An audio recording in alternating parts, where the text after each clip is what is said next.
11. Boy, oh boy, there's a lot to talk about. I mean, every single matchup, every single game had something important to discuss at the end of it. And that's what we do here, going through every single contest that was played here in week 11. And Hayden, maybe the most glaring headline that everyone will see on Monday morning. The Kansas City Chiefs are 5-5. We have to start there as they go on the road and lose the Denver Broncos 22-19. Just on this very show, a couple weeks ago, it was discussed as if who could be better than the Chiefs across the NFL. And ever since then, maybe it's a bit of a curse. Feels like they played like trash. So how did they lose this game? This was just a bad Patrick Mahomes game. The offensive line, there was some reps where they lost their one-on-one matchups, but it wasn't even that.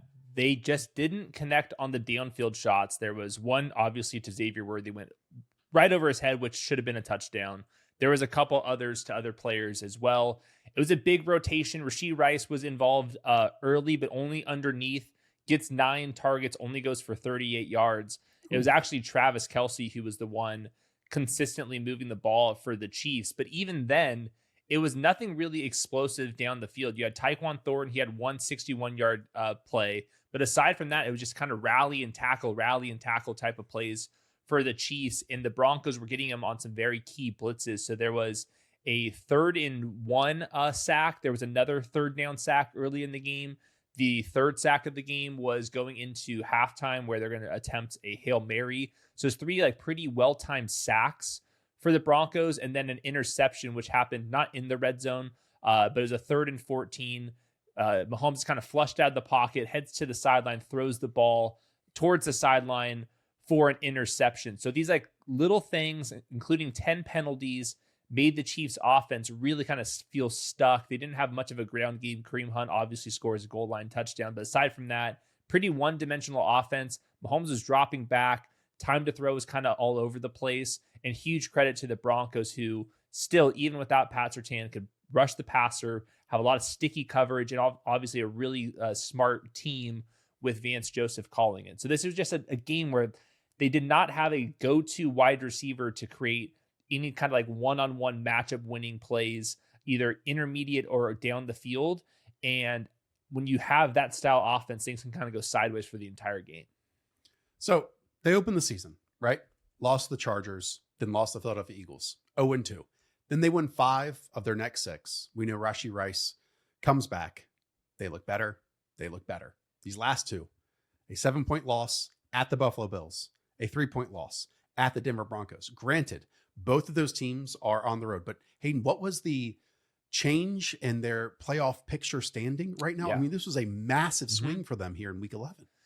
If they won this game, it would be 83% chance of making the playoffs. Now it's down to just over 50%. And if they do make the playoff, it's going to be as a wild card. And there's some other really good teams in the 5th, 6th, 7th seed, and even the 8th seed. We're talking teams like the Ravens, Jacksonville's in there.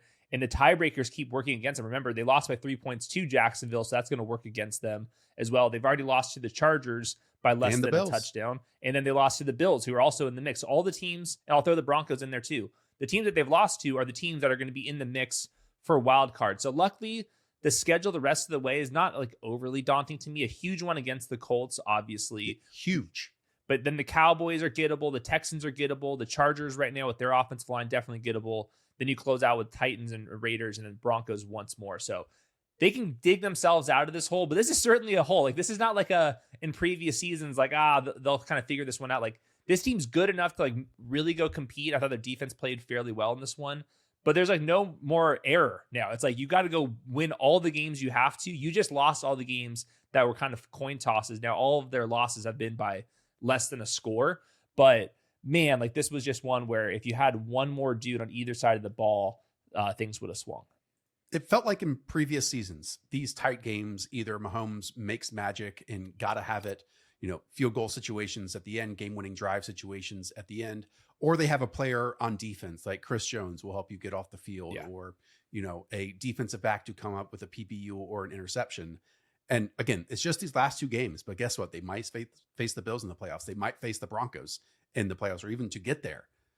They didn't have that right now. Like you said, there are 7 games to go. I posted on Twitter what their record is going to be. The consensus was probably win 11. So that means they win, 6 of their last 7 games. Even people said they'll lose the Colts and then win out.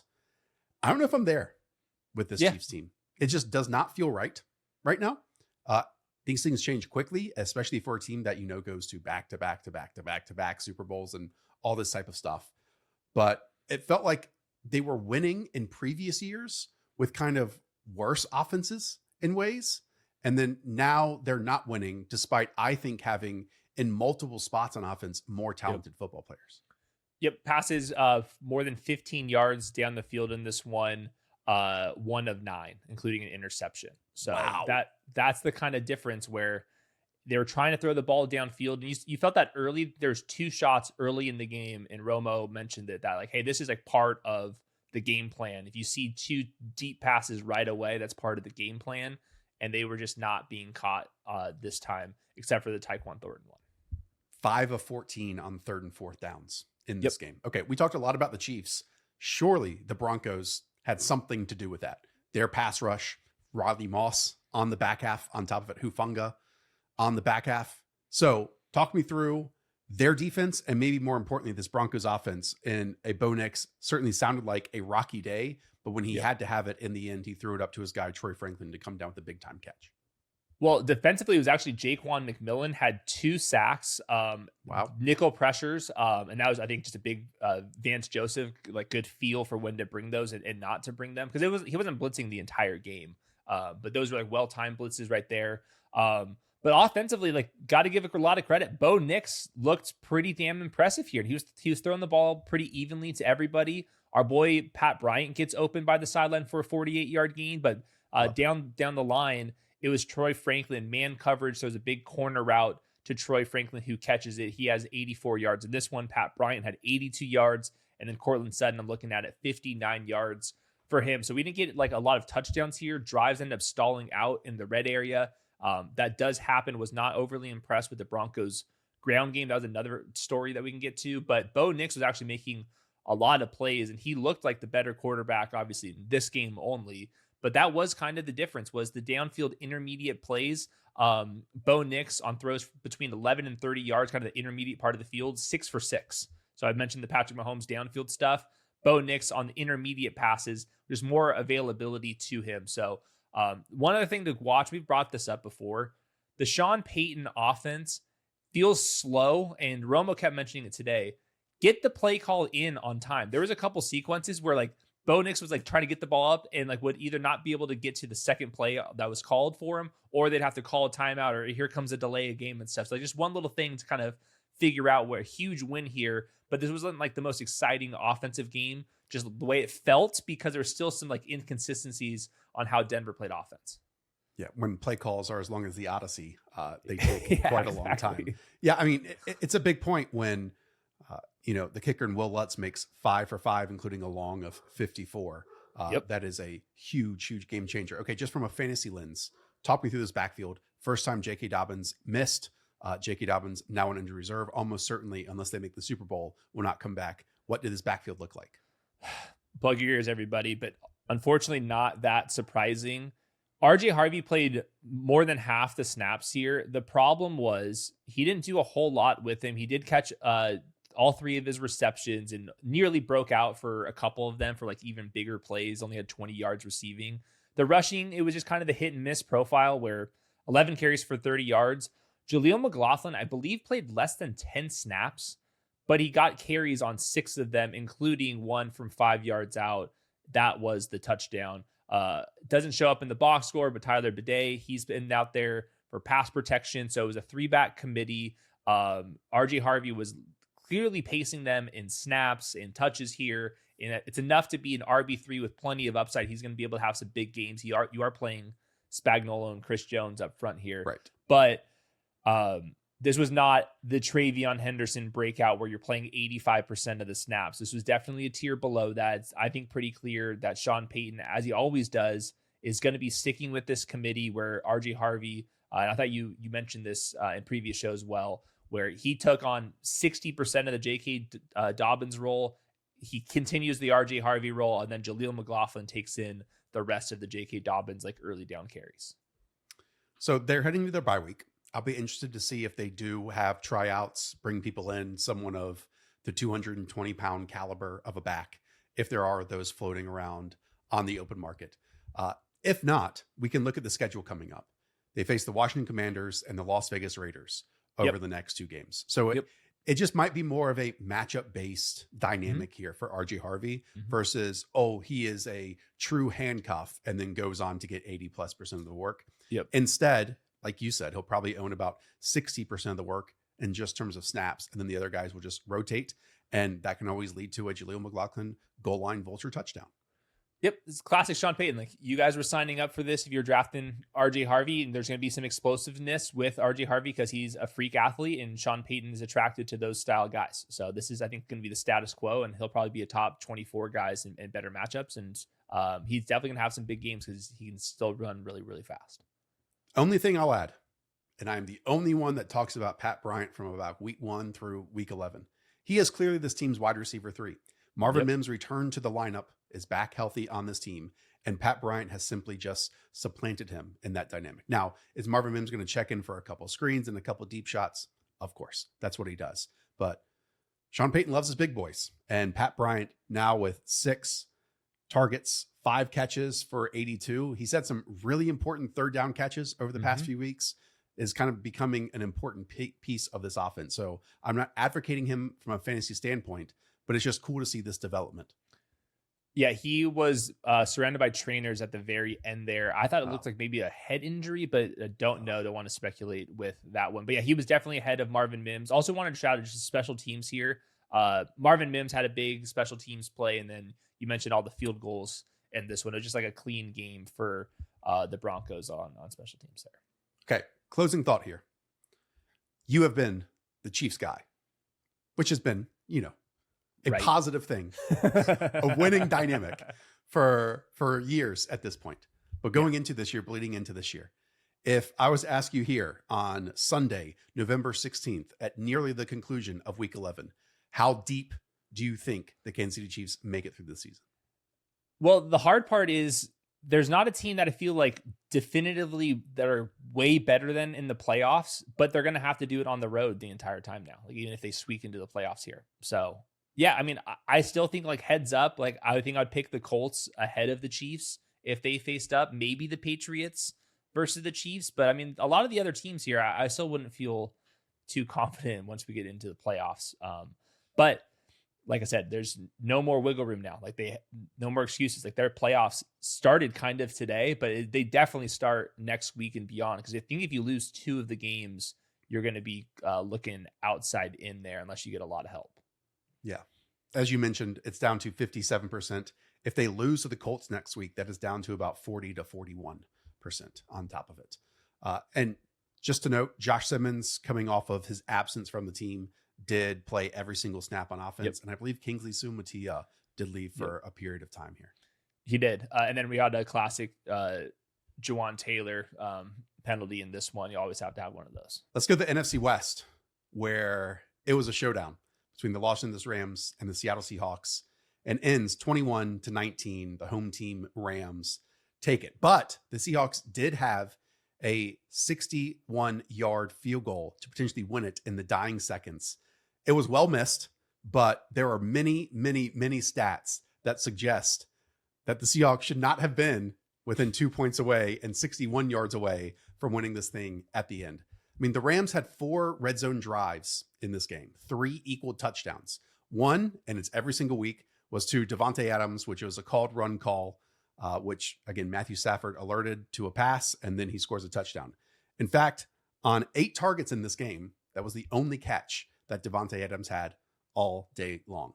There's also a short yardage Kyron Williams touchdown on 4th down after Blake Corum, because it was his drive, got stuffed on 3 straight carries, and then a 3rd touchdown catch to Colby Parkinson. So compare those, again, 4 red zone drives, 3 touchdowns, to the Seattle Seahawks, who had 4 red zone drives, 3 field goals, and 1 touchdown. This is why every single week on Stats versus Film, I bring up red zone touchdown success rate, which, by the way, the Seahawks were 6th in the league heading into this game, but they just could not get it done against this Chris Shula defense. 4-point plays can be the difference in the long run because, and we'll get to it, the rest of the Rams drives outside their scoring were about 3, 4, 5 plays long, punt, punt, punt on top of punt. The other difference here, Sam Darnold threw 4 interceptions, and they were all brutal. Pressure over the middle on the first one. He was late over the middle on a pick. Then the next one, pressure on a tight end stunt. Your guy, Byron Young, it was a late to the outside throw. Another interception. Third, no pressure. Never open, in my opinion. The linebacker was in the hip of Elijah Arroyo. The safety sees the eyes of Sam Darnold. He's trying to work the seam or the little bender. That one was picked off. Greg Olsen thought that maybe Arroyo should cross the face of the safety, but I'm not an all-pro tight end. I just thought it was never open. And then the fourth interception, 3rd and 3, moved off his spot. He tries a jump throw and directly puts it in the lap of a defensive back. Again, let's remind people, Chris Shula was the defensive coordinator that put Darnold in a blender, seeing ghosts, turned into a pumpkin, whatever phrase you want to use, to end his Vikings career in the playoffs last year. And he kind of did it again. Like, Darnold hasn't been in many rough situations this year, not many, 2nd and 20s or 3rd and 12s. And they were able to put him in those spots and came up with turnovers. But finally, the real MVP of this game, Hayden, Ethan Evans, the Rams punter. The definition of a coffin corner punt to pin the Seahawks at the 1-inch line with less than 2 minutes to go with just one timeout. Again, they had a chance to seal it, but without that beautiful, prestigious punt, I do not think the Rams come away with an 8-2 record in this victory that was needed to be atop the NFC West. Yeah, I would guess that Sam Darnold's going to be touting the Chris Shula head coaching candidacy more than anybody, getting the hell out of this division. Because like you said, that's 2 games where he's seen ghost against this defense. And then pretty much all the other games, he's been excellent. So really unfortunate for the Seahawks. If you are going to take one positive away from Seattle, is you had those 4 turnovers, but your defense was so dominant against one of the best offenses in the league. You're going to assume that in the playoffs, Darnold's not going to play this bad. Like that's a pretty outlier he did last game year for him. Sure. But like for the most part, you're not going to have 4 interceptions. But if your defense, which I think is the stickier part, holds the Rams to 21 despite the good field position throughout the game, like to me, that's the sticky part, because we know how good the Seahawks defense has gotten in November and December, and then hopefully into January. That could be one of the bad things that will catch up to the teams that are going to be facing them. Totally. So just to go through that, the Rams' first drive ended on downs at the 8-yard line where Matthew Stafford just kind of missed an open Tyler Higbee. Also had an open Devontae Adams on a crossing route that would be for a touchdown. Their next 2 drives were touchdowns. After that, it went punt, fumble, punt, punt, touchdown, punt, punt, punt. And again, a lot of those were 3, 4, 5 play drives. So look, Seattle's offense didn't do a lot for their defense, and the defense 100% kept them in it. Let's talk about just some overall players here. I mean, the stats between the 2 running backs could not look more different on the Rams, and really on both sides. Kyron Williams, 12 carries, 91 yards, 1 touchdown, a long gain of 34, which I believe was on the first series. Blake Corum, 8 carries, 10 yards, doing absolutely nothing. It really was the case of Kyron Williams' blocking was good. Blake Corum's blocking was not good. They did rotate drives, as we'll talk about, and I'm sure you're showing a graphic at some point. And then again, Blake Corum just couldn't get there and stuff from behind on these 3 goal line chances, and Kyron Williams got there. Kyron just looks good, and we talk about it every week. Now, would he look good if he got all 20 carries? He probably would have done better than what Blake Corum offered, but this is the reason why they are kind of splitting these backfields moving forward. Puka Nacua did finish with 7 for 75, easily the top receiver for the Rams. He did have a costly fumble to shorten one of those drives on top of it.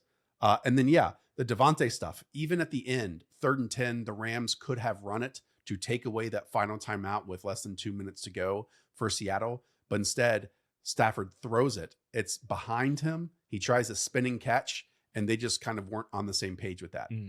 Granted, once again, the biggest thing that Devontae Adams brings to this team is the red zone touchdowns. And as we talk about, LA has not had that since Odell Beckham back when they won the Super Bowl. And we know, again, obviously knew how that season ended. On the opposite end, Ken Walker, 19 touches, 111 yards and a touchdown. Zach Charbonnet and George Herlani combined for 14 touches for 49 yards. He finally got a short yardage touchdown in there. Finally. And that's what brought them to 19 points. He was just so easily the superior player of that backfield. Zach Charbonnet does not have the juice. Both times they immediately got inside and crossed the 20-yard line. George Holani got like the 1st and 10 carry and then just went to the sideline on top of that. He's only good from the 9-yard line. I mean, what is this? No sense. What is this? And then, Ken Walker, plays of 25 yards, plays of 23 yards. He's just different with the ball in his hand. So again, we haven't seen Seattle work from behind in a lot of situations this year. I do wonder if that is what is going to happen for them if they do face this type of game script moving forward, is that it is going to be more Ken Walker, as it should be. He has a chance of breaking it, and he had a 15-yard touchdown pulled away too for a ticky-tack holding call. Yeah, I mean, hopefully as the games get more important, as we get closer to the playoffs here, his just snap counts just continue to creep up. But who knows? That was just encouraging that he was able to get it done against a Rams defense, which before this game only had given up 1 rushing touchdown to running backs on the entire season. Did want to ask you about the overall tight end usage in this one. I think I saw the Rams use some 3 tight end stuff, but I see AJ Barner kind of steals the show here with 11 targets for him, and then JSN pops up for his classic 105 yards and a one-hander down the sideline. But AJ Barner, that's kind of the new name here. I think my guy Barner, the barn dog, had 4 catches in the first quarter. Like you said, finishes with 10 for 70. He did have 2 tush-push scenarios, got his first one, and then his second one for the first time all season was stopped. So they did have to turn the football over on downs in that case, or was that a 3rd down? Anyways, they had to punt the ball. Barner was just there over the middle of the field. Nothing too long. Again, the longest catch was 13 yards, but he's kind of the safety blanket here. I also want to bring up the wide receiver trio. So if we just look at snaps, obviously JSN leads the way with 70, Cooper Kupp 68, and then Rashid Shaheed at 45 as the 3rd wide receiver. If we look at routes, JSN 47, Cooper Kupp at 40, and Rashid Shaheed at 36. I'll go back and look at it tomorrow. I'm sure they ran, more 11 personnel than they have previously, and definitely in those hurry up situations at the end. But we have not seen Rashid Shaheed completely supplant Cooper Kupp as the 2nd wide receiver here. JSN made an unreal catch along the sideline. It was like an out and up vertical, and then just casually plucks it with his left hand. Yeah. And then Sam Darnold did have a near 25-yard touchdown to Rashid Shaheed. I thought it was perfect touch. It was on broadcast. You thought it was going directly into the back of the end zone, and out of nowhere, Emmanuel Forbes go gadget arms just come out and knock it away. Emmanuel Forbes, while he could have also been called for a PI a bit later on or a holding later on, has been like a find as a bust 1st-round pick for the Commanders, and he's playing meaningful and important snaps here for the Rams. Yeah, really cool stuff. Just in case these 2 teams play, in the playoffs, or I forget if this is their first game against each other, right? What happened with Matthew Stafford against the Seahawks? Were the Seahawks doing anything different with the Rams offense, kind of treating them? This is like obviously one of the worst games, even though 2 touchdowns and interceptions for Stafford, but only 130 yards. Was there anything in particular happening with Seattle? To me, the biggest thing was the disconnect between Matthew Stafford and Devontae Adams. As we know, like there have been some cool scripted shot plays out of the tight end stuff. Mainly the tight end receptions here were early screens off of it, and nothing, of the downfield shot plays off of 13 personnel. I think if, Devontae Adams and Matthew Stafford connect on even half of those, then it would be a much different ball game than it was in this one. I can't wait for the next matchup though. I mean, again, the Rams right now are just such a fun football team. Defensively, they have game wreckers along that defensive line. Jared Verse did leave for a little bit, but I believe he totally finished the game and will be fine from it. Obviously, both teams are going to make the playoffs right now. The Rams are over at 99%, and the Seahawks are at 93% of making the playoffs. Your next contest, a dueling NFC versus AFC showdown. 2 quarterbacks that just love to extend it and throw down the field, and the scoreboard indicates that as the Buffalo Bills at home beat the Tampa Bay Buccaneers 44-32. What were the big moments? Who were the big players? Josh Allen, this was his 4th game with, I believe, over 40 fantasy points in them. This game really reminded me of like sophomore year Josh Allen, and I mean that complimentary and derogatory. He had a couple of these like wacky moments. He had an interception where It looked like he was about to get safety, kind of climbs in the pocket, does a little like basketball chest pass right to Jacob Parrish to set up the Tampa Bay Buccaneers for a field goal drive. Later on in the game, Josh Allen's like scrambling around, tries to throw it like a reverse to like pick up more yardage instead of just like picking up a first down. He throws it forward. So now that drive ends with a punt. There was another interception from Josh Allen. So there were some like oddities with the Josh Allen stuff. But at the same time, you had the craziness of Josh Allen. So he has 3 rushing touchdowns. He had the quarterback sneak. There was a quarterback power. There was kind of like a fake play to the left where he goes back to the right for his 3rd rushing touchdown. And then Tyrell Shavers out of anybody, he's the guy that pops in for the downfield 43-yarder. And that was a scramble drill stuff where like that used to be, Steph Diggs or Gabe Davis. Well, yes. Without Keon Coleman active, it's Tyrell Shavers today. And then maybe my favorite play, and this was just great execution from the Bills offense. The Buccaneers are going to be sending pressure to Josh Allen's right. Usually when that happens, one of like the defensive ends on the other side of the ball kind of goes back into coverage, kind of replacing a blitzer, if you will. Well, James Cook, they sent him on like a wheel route across. So now it's a defensive end who's responsible for James Cook. And that ends up being a 25-yard touchdown over to James Cook. Excellent design, perfect timing. They knew they were going to be pressuring Josh Allen a lot. They had some good answers there. So despite a couple of weird plays from Josh Allen throughout the game, it was still awesome to see Josh Allen create some explosives in both departments here because the ground game really wasn't going. They kind of held James Cook between the tackles as expected. And it wasn't a clean game from the skill group, but Josh Allen just made enough plays by himself to hold on. According to Next Gen Stats, Josh Allen has 6 touchdowns, 3 passing, 3 rushing. Yeah. The second time in the Super Bowl era that a quarterback has both pass and rush for 3+ touchdowns. Also by Josh Allen in 2024 against the LA Rams. Versus zone coverage, he was 12 of 17, 225, 2 scores.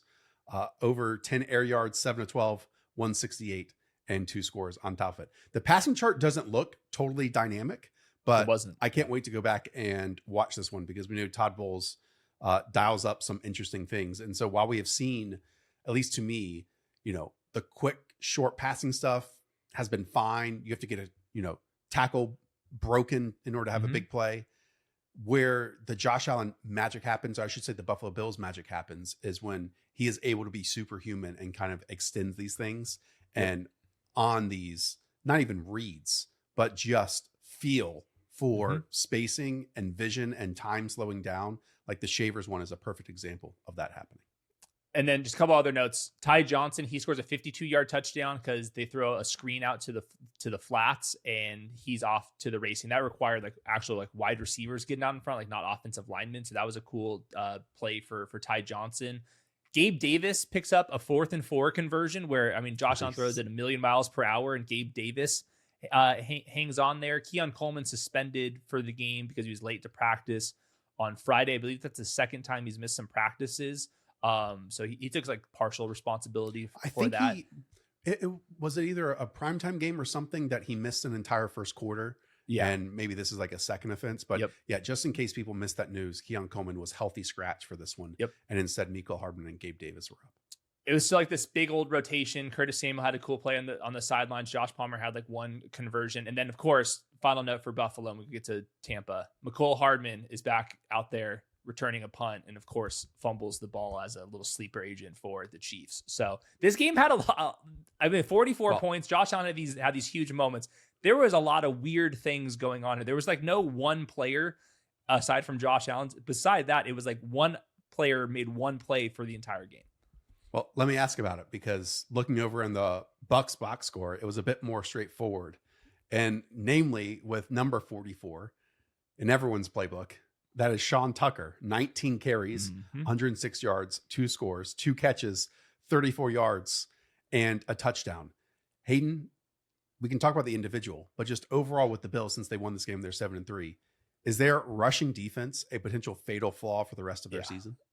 Well, going into this game, offenses facing Buffalo have chosen to run the ball at the highest rate in neutral situations in the NFL. So like that's like a sign. And then in this one, that's exactly what Tampa Bay did. Like Rachaad White had 4 carries on the first drive. Sean Tucker, like on the second drive, had 5 carries himself. Baker Mayfield had a zone read in the first quarter, also had a scramble drill touchdown. So the Tampa Bay Buccaneers, typically a pretty pass forward football team, especially without Bucky Irving, decided to run the ball and had a ton of success in terms of just Sean Tucker by himself. He had 77 yards worth of touchdowns. 72 of the 77 yards came before contact. 94% of his yards on those touchdowns came before contact. There was one where Tristan Wirfs from the left sides pulls all the way across. And I mean, my God, was just mauling dudes down the field. They got him on a reception as well. So Sean Tucker had an excellent game. I'll say I didn't rank him high enough, obviously, but this was a predictable run first game for the Tampa Bay Buccaneers. And it does make me nervous for Buffalo that the corners weren't making big plays. Like I thought their nickel corner was responsible for one of the touchdowns. Maxwell Hairston, the rookie corner, was responsible for, I think, a big chunk gain, and a bunch of defensive tackles missing. Edge rushers kind of in and out of the lineup too. So it is like the spot where if the Buffalo Bills are going to go on a run, they're going to have to do it probably on the road too, because the Patriots have tiebreakers right now. They're going to have to sure that thing out, because you don't want to like go into Indianapolis with a run defense problem. Yeah, I don't know how you can shore it up. I mean, I know like Daquan Jones has Ed Oliver when he comes back in and out, and Ed Oliver is just not going to be back with his pectoral injury. Yeah. You know, they've gone like Deion Walker is a massive rookie who's had his moments so far this year, but you go through just top to bottom raw stats. Okay. Week 1, we know they barely won 41-40, but Derrick Henry and company rushed for 238 rushing yards against them. The Dolphins, granted, in a win for the Bills in week 3, 130 yards, granted, in a win against the Saints, 189 yards. Then a loss to the Falcons that was 210 rushing yards. And then we know last week, a loss to the Miami Dolphins, 197 rushing yards. So there is nothing more demoralizing than not being able to get off the field because the other team can just create chunk first downs or get into positive, series in, series out, down to down standpoint. But then to me, what's even more of an issue is giving up explosives in the rushing game, because defenses now, and especially Sean McDermott's, does not want to give up downfield explosives, but just doing that to a running back will easily make you lose and gotta have it moments.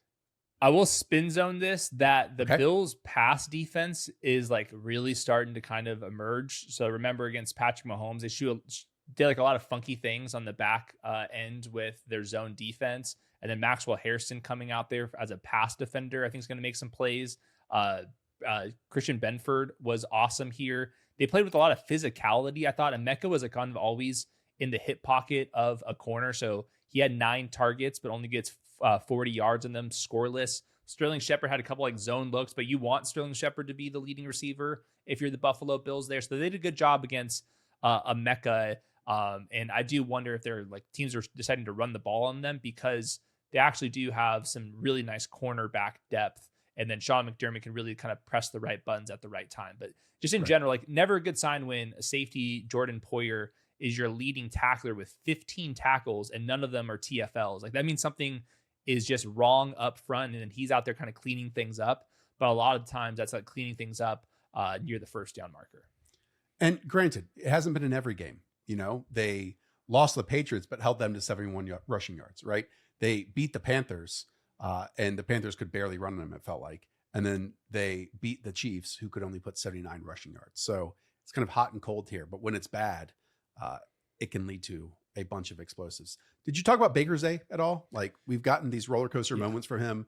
Obviously, in the first 6 weeks of the season, he was running red hot in terms of that. The stat line here, not hot, 16-28, 173, 1 touchdown, 1 interception, 1 sack. So only 2 of his 21 early down dropbacks went for a first down. That's just like not good enough there. The good thing, just for like moving forward, because they might get Bucky and Chris Godwin back. We'll see about that. But they have both their tackles in the lineup. Baker was running more in this one, kind of picked his spots, but he had like a zone read for a 13-yarder, had a scramble touchdown. That was like pretty consistent, like right away early in this game. There was like a 3-week sample where the Bucs offense was, I thought, pretty stuck, and Baker wasn't running in any of those, where Baker was running in this one. So yeah, like this would have been like a really nice win if the Tampa Bay Buccaneers can go into Buffalo and kind of pull one off without a guard, without both their veteran wide receivers, without Bucky Irving. Also, like no Hassan Reddick matters at edge rusher for Tampa Bay. So they're missing a couple guys on the defense as well. But every team is. Baker was not overly impressive today, but also like wasn't like completely horrific either. Final question. Let's say Bucky doesn't return next week. It's the shoulder, it's the ankle. He's only done walkthroughs, those types of things. We'll have plenty of time to talk about this. How do you think the backfield unfolds with Rachaad White and Sean Tucker? Well, they get the Rams. So Correct. First of all, I already don't like the matchup, but I will probably have to rank Sean Tucker slightly ahead. I think that he's going to lead the team in carries. I can see Rachaad White being the starter. And then if they're losing by a lot, Rachaad White catches a lot more passes. But I think it'll be pretty much a 1-2 punch where it's pretty even. And then it's just obvious that Sean Tucker is just so much faster than Rachaad White that he's just more likely to have like one of these huge games. They only have a half game lead right now in the NFC South. I would expect over the next 6 games for that to very much expand, even if they lose against the Rams on Sunday Night Football, just because their schedule like really lightens up. Yep. It's the Cardinals, the Saints, the Falcons, the Dolphins, and then 2 games against the Panthers, who are the team that's behind them. Meanwhile, the Panthers schedule gets more difficult. So again, it's these periods of, difficult teams that they played. And while they have lost 3 of their last 4, those 3 losses for the Bucs have been against the Lions, the Patriots, and the Bills. Sticking in the NFC, let's talk about the Green Bay Packers 27, beating the Jameis Winston-led New York Giants 20. Lots to talk about here, okay? Because the Packers, as always, make it difficult. Jordan Love left early with an injury. He jogged to the locker room. In his absence, I would argue Malik Willis made 2 of the most important plays of the game. The first, Malik Willis design run conversion on 3rd and 8. Second, 3rd and goal. He rolls out. He's hit while throwing the football. Throws it also through trash to a standing Christian Watson for a touchdown. Big play. Also later on, Josh Jacobs exits with a knee injury. That leads to Emmanuel Wilson, 11-yard rushing touchdown. And we'll talk about Emmanuel Wilson's role throughout the rest of this game a bit later on. And as the Giants are leading 20-19 in the 4th quarter, there's a 3rd and 10 when Jordan Love comes back into the game. He's waving everyone around, drifting all around, lobs it up to rookie Savion Williams with a huge 32-yard contested catch, his only catch of the game. And then a few plays later, one of the best throws of the weekend, a beautifully lofted corner route score to Christian Watson versus double coverage. Again, perfect placement. And Christian Watson was easily the Packers' best wide receiver in this game. I understand it's just 5 targets, 4 receptions, 46 yards. Again, both of the touchdowns. But Romeo Doubs, 4 for 53 on 8 targets, because those 8 targets included 2 dreadful, and I mean dreadful drops. Now, to his credit and to everyone else's credit in this game, there were swirling wins. I think 3 of the opening 4 PATs were missed in this contest. It was It was that bad, and that's why it led to some go for it situations in the red zone versus either of these teams trusting their kicker, because one is Younghoe Koo and the other guy is the Havrasek dude that no one wants Dutchman kicking field goals. Yeah, in Packerland. On the opposite end, we'll just close and then rewind a bit later on Jameis Winston. It ends with, I would argue, his 5th interception. On the stat sheet, it was his lone interception. Now, granted, his 5th one, Jalen Hyatt quit on the route, and someone else just cuts right in front of it to end that one in the end zone. There were 4 others that 2 went off of Valentine's hands and some others that just terrible, not taking advantage of the opportunity here from the Packers defensively. But every time that Jameis had a dropped interception, it felt like the next snap was like a 3rd and 7 conversion to Theo Johnson or a 3rd and 9 conversion to Isaiah Hodgins. So he got rid of like his 9 lives, about half of them here in this game. And Jameis finishes with a somewhat entertaining, 19 of 29, 201, 0 touchdowns and 1 interception. Yeah, Isaiah Hodgins leads the team in receiving. He was signed on November 13th. It's November 16th. Yep. So it's that bad for New York right now. Quickly on the Giants, Tyron Tracy versus Devin Singletary. I know Devin Singletary's been getting, I think before this, inside the 10-yard line, he had handled all of the snaps without Cam Scataba. It looks like that trend kind of continues here, but Tyrone Tracy's pretty involved. Tyrone Tracy looked awesome. He was taking just what was given to him in the rushing department. Nothing exceptional there. He did have a long run of 17 yards, but what the Giants and he were doing very well was turning it into, 2nd and 6 situations or 2nd and 4 situations. But in the receiving game, he made a number of pivotal grabs. One was on a running back screen. He got the ball and was immediately wrapped up. Somehow he escapes that and goes for 20 yards. I think that was on a 3rd and 5 on top of it. And he's the team's second leading receiver with 4 catches for 51. But for fantasy football land, we care about touchdowns. And yeah, as soon as they get to the 5 or they get to the 10-yard line, it wasn't just a Brian Daboll likes Devin Singletary stuff. It's also a Mike Kafka likes Devin Singletary stuff. And that's where he got both of his touchdowns. But Tracy still looks, to me, very, very good. And then, Jameis got a short yardage plunging quarterback sneak as well. On that inside the 10-yard line, or inside the red zone, 15 of 16 snaps go to Devin Singletary in this one. So that's like another and between thing. the 20s, Tracy was clearly the better player. So it is a role here for Tyrone Tracy versus Devin Singletary. Let me pull up the Emmanuel Wilson stuff because this is notable. It was weird, the Josh Jacobs injury, because he got banged up, went to the blue tent, then came back in. I'm not sure if it was the same injury or a different one. And then out of halftime just doesn't come out of the locker room. Per Dwayne McFarland, Emmanuel Wilson, after Josh Jacobs left, and this was in the second half, 94% of the snaps, 100% of the attempts, 73% of the routes.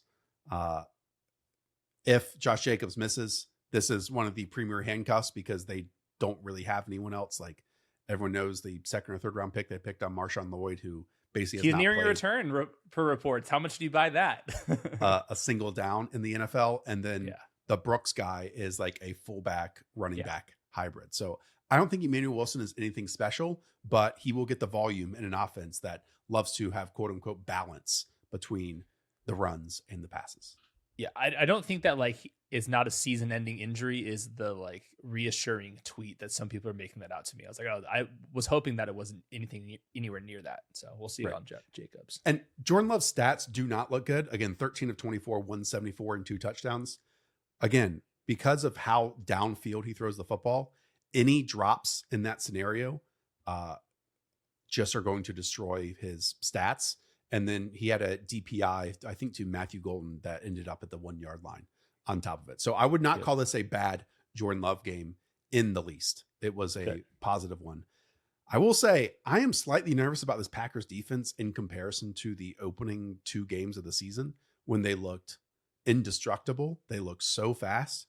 There were, again, a bunch of 3rd and 4th downs where they could not get off the field against Jameis Winston, against Jermaine Illuminor. Finally, Micah Parsons, after another drive again that had 3rd and 4th down conversions, got there for a 4th down sack. But I just kind of expect more on a series. And they have enough invested in them that it should kind of feel like, to me, the Seahawks, or it should feel like the Houston Texans, or it should feel like the Denver Broncos. And I haven't really gotten that feeling of them over the last few games. The Cardinals was the last one, but the Panthers game, no. This game, no. So that is something that's on my mind. And we know how it can kind of ebb and flow here with defenses throughout the season. Yep. Yeah. They're a good, really good team. They're not perfect. That's for sure. Okay. We'll stay in the NFC North. Showdown. Chicago Bears on the road take out the Minnesota Vikings and avenge that week 1 loss. 19-17. Bears 7-3. And now the Vikings 4-6. What happened here? Well, on the Bears side, we'll start with them because they won. It'll be a little bit quicker of a conversation. Brian Flores does what he always does. He blitzes Caleb Williams on 78% of his dropbacks. Wow. And that led to the boom bust day that you would kind of expect. Caleb Williams, I thought, managed to get out of a couple sacks, kind of spun out of one notably. And then there's other times where I thought teammates let him down. Luther Burden had a drop or two. DJ Moore had a moment. DeAndre Swift decided to just not take the handoff because somebody was in front of him for some reason. There were some oddities in this game, but still, Caleb Williams in this one did not have a turnover and also did not have too many sacks. Only takes 2 of them in this one. So did he light up the box score? No. Did he handle Brian Flores' crazy blitz looks? fine enough to get a win? Yes. And if you were watching the other side while Caleb Williams was sitting on the bench, you didn't feel like the Vikings were going to be like marching down the field very often too. So it's kind of like a weird game to kind of grade. I thought this was like a semi-mature game for the Bears to just like at least go out there and take care of this one as they should, because the other side of the ball was that bad. But nothing in the box score was like too spectacular either way. The Bears just like survive in advance. So I'm going to try to translate this from you, since I do so many shows with you. You're basically telling me it is not as binary as Caleb was good or Caleb was bad. It was kind of some gray area stuff. When I go back and watch this tomorrow, am I going to see the same downfield inaccuracies, some plays that he didn't take the check down and he tried to scramble a bit too often and evade the sacks? Like, what am I going to see here? I think you're going to see him evading some sacks that should have been sacks. And then you're going to see a couple throws down the field that should have been completed early. And like the DJ Moore, there was one corner route that he should have just hit on the money. He'd probably still be running. But then another time where like DJ Moore like barely catches a pass that should have been one. We did get a graduation like this. Luther Burden playing ahead of Olamide Zaccheaus. Okay.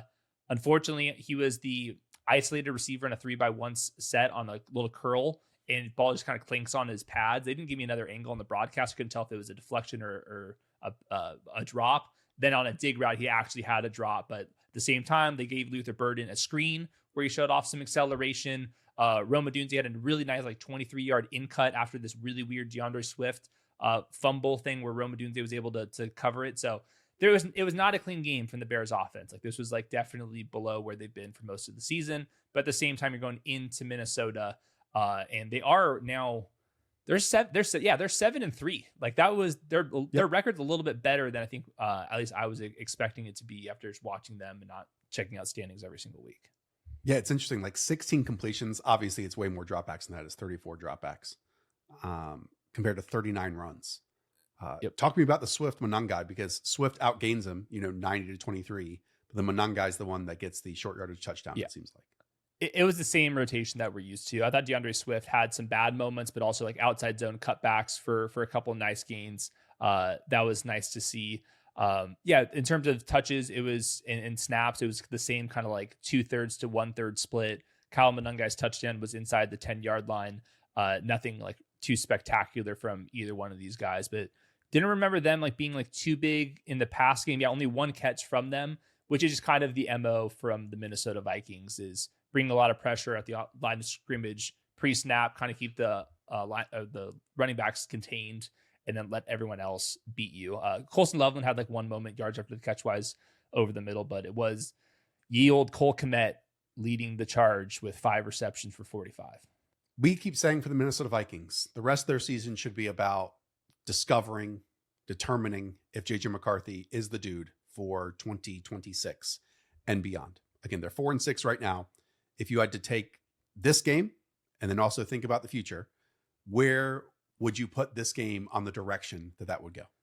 JJ McCarthy looks like a backup to me right now. Like this is probably the worst quarterback of the week aside from Shedeur Sanders. He is so inaccurate because he's never on time. It's not that he like can't throw the football. I think like when his base is set, he can throw it.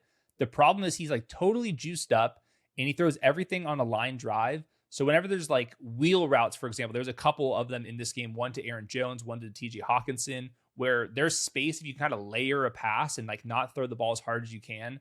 He can't hit those right now. Then there's other moments where he's late on things because he's like heel clicking up into the pocket, inviting pressure, can't follow through on his throws, and then the ball is late and somebody else is out there. So the interception that he had, it was it looked like a cover 3 look where Justin Jefferson's on the left. He's running a crossing route. The zone corner on the flats on the other side of the field ends up picking the ball off. It's the Kevin Byard one? Yes, that should not happen. Like he was extremely late. Tom Brady, who was like trying to keep JJ McCarthy's Michigan like, head. Yeah, this is their boys. He was trying his best. But by the end of this game, Tom Brady could not like help but acknowledge the level of quarterback play that they have right now. It looks like we're a long ways off. And this is not a situation where it's just going to get better in a couple of weeks here. Now, in the fourth quarter, he goes on a drive. He actually does take a lead with a Jordan Addison touchdown.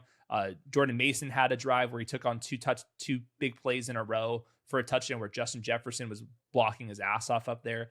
But it's the bad quarterback play where there's no end in sight to me. He's behind on everything, and it all comes down to the feet and not seeing things. And then just the like when you're able to like take some RPMs off the ball, he's just not capable of doing that right now. So if there was another backup quarterback in, I do think they would have benched him in this game or in the next couple games. I can only pick up, comments that I see on Twitter throughout the day because I wasn't watching this game. I did see that Jordan Addison had a drop early on, so I do want to make that mark. Yep. At the same time, I did catch out of the corner of my eye, like you're talking about, the footwork and not being in rhythm and some outside breaking routes to Justin Jefferson and company, that they're just totally sailing over his head and going into the sick Chicago Bears standing on the sideline who intercepted over there, Like it's not even close on some of these throws. So while maybe he turned into 9 for that one drive in the fourth quarter, that was a touchdown, the rest of it is 16 of 32, 150, 1 touchdown, 2 interceptions. And this is the Bears defense that has been one of the worst units across the league so far this season. Yeah. And like Justin Jefferson's wide open, completely missed early in the game. Jordan Addison, wide open on a corner route, and the ball is like not even close. And that's the problem. Some of these misses, like inaccurate, is like not even like describing these correctly. The ball is like truly not even close. Like Justin Jefferson, like not even putting his hand up. The ball is like scooping underneath him. So Justin Jefferson was mad. He showed a lot of effort. I did want to give crowd a little credit to Justin Jefferson because that Jordan Mason touchdown happened because of a Justin Jefferson block here. But this is like as bad as you possibly could have thought the JG McCarthy experiment is. And unfortunately, it's exactly what Kevin O'Connell was saying in front of the mic when everybody was all up in arms about the soft benching or whatever. He said like he's not in right now because this ankle and because we're worried about his feet. And what is it? They should be worried about his feet. And Kevin O'Connell's a smart enough guy. He knows where they're at in the situation, but the play is so bad right now that if he doesn't pick up the pace in the next couple weeks here, they will have to bring in real competition next year, no matter what, because like this is like to me ripe for a Daniel Jones overtaking Anthony Richardson if we do not pick up the pace here. You said the next couple weeks. The next couple weeks, they're on the road in Green Bay, then they're on the road in Seattle. Now, it gets easier after that. It's Washington, Cowboys, the Giants, and you close with the Lions and the Packers. They have a 3% chance of making the playoffs right now. What's fascinating is despite the 7 wins that the Bears have at this moment, they're only at a 43% chance of making the playoffs. Obviously, because the Lions and the Packers are currently ahead of them in the NFC North. And they have the Steelers, the Eagles, the Packers, the Browns, the Packers, the 49ers, and the Lions the rest of the way. So it's a big, big test for Caleb Williams. And he can't just kind of be in this gray area, it needs to be good and not the bad stuff in order for, I think, them to scoot into the playoffs to end the season. Yeah. There was one moment, last thing, where rookie Max Brosmer, he, after one of the JJ McCarthy, it was not even an interception. It was just a bad check down where Max Brosmer immediately meets JJ McCarthy and is explaining like what went wrong there. That's a rookie telling the quarterback that was coming off the field, like, hey, this is what was going on there. Like, to me, I was like, that was odd. Not technically his rookie season, but on the field, it's his rookie season. And we're 6-7 games into his NFL career. So I always want to caveat this, but you're also allowed to say that while also being critical of his current play, which is what he's putting out on a weekly basis for a team that has made the playoffs over the last couple of seasons. Okay, since you brought it up, let's go to the worst quarterback performance of the weekend, and it's whoever was playing for the Cleveland Browns as they lose to the Baltimore Ravens 23-16. Ravens now back to 500. They are 5-5 on the year, but just like the Packers, they never make it easy on themselves. Nope. It was tied 3-3. They force a Dylan Gabriel who was getting boos on about his second or third series here because there was like a 4th or 3rd and 7. No, it might have even been 4th down. Anyways, it was something in 7, and he hits his back foot in the red zone and then just dumps it for 1 yard to Harold Fannin and doesn't want to read things out and like give a chance of a first down or a touchdown in that scenario. Anyways, tied 3-3. Browns punt. LaJohntay Wester muffs it. All right. That leads to, because the Ravens stand up, a field goal there. But then Myles Garrett's sack on the next series. By the way, he had 4 again in this game. 4 sacks for Myles Garrett. Second down, Lamar, who had previously already flicked, big gains to Rasheen Ali and Derrick Henry and Keaton Mitchell, this time tries to throw it to Keaton Mitchell. That deflects directly in the air, and Devin Bush goes out there for a pick 6. So that brings us to a Browns 13-3 lead. The Ravens respond with a 45-yard catch and run by Zay Flowers. He finishes the day with 3 for 78, and that ends with a goal line touchdown for Derrick Henry.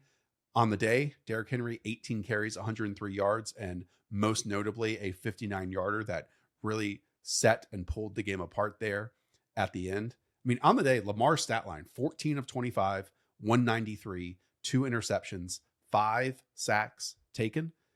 There were some really good moments early on.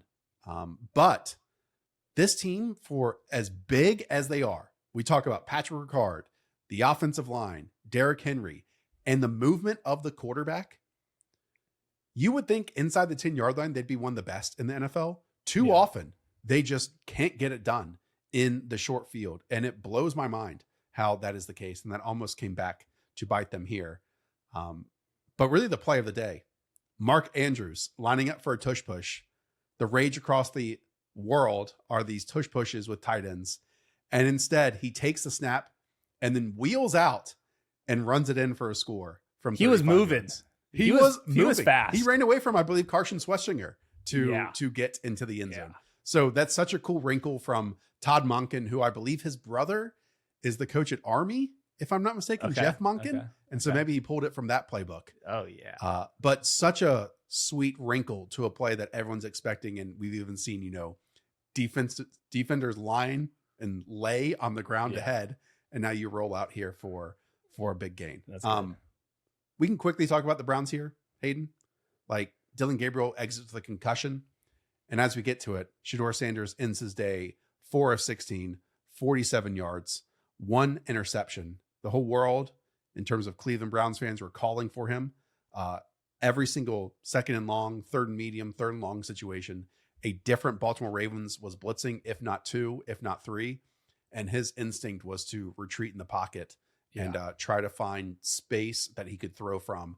And there's way more of that going backwards than there is forwards. This might be the only times we're ever going to see Shedeur Sanders in the NFL. I thought it was like that bad of a performance. Immediately after the game, Kevin Stefanski said Dylan Gabriel's in concussion protocol, but he will be the starter when he comes back. And I'm guessing Stefanski and everybody else attached to the Browns could point to these. There's only 15, 16 dropbacks and say look, he's nowhere near being the answer. So to put some numbers on it, it's bottom 2nd percentile EPA per play. It's negative 35% completion percentage over expected, which is the worst the spreadsheets have ever seen.